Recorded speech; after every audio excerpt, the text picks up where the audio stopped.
তোমার স্বপ্ন যদি আসলেই তোমার কাছে গুরুত্বপূর্ণ হয়, তোমার লক্ষ্য যদি আসলেই তোমার কাছে গুরুত্বপূর্ণ হয়, সফলতা যদি আসলেই তোমার কাছে গুরুত্বপূর্ণ হয়, তাহলে যত যাই হোক না কেন তুমি কখনোই হার মানবে না।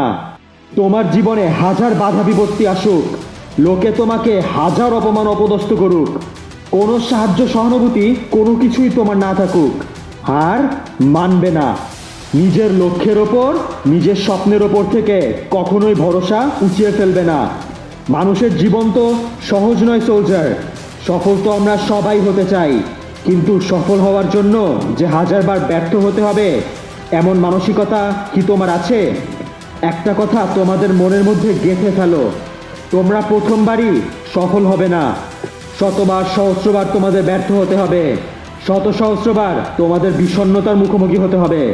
তুমি কি প্রস্তুত এতবার ব্যর্থতার সম্মুখীন হওয়ার জন্য?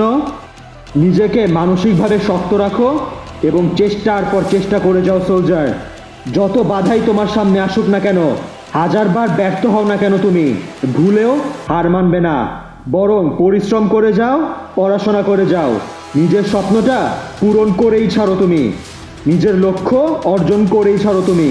তুমি যদি পরিশ্রম এবং পড়াশোনা করে যাও, তোমাকে কেউ আটকাতে পারবে না লক্ষ্য অর্জন থেকে। হার মানবে না কখনোই, সাফল্য আসবেই।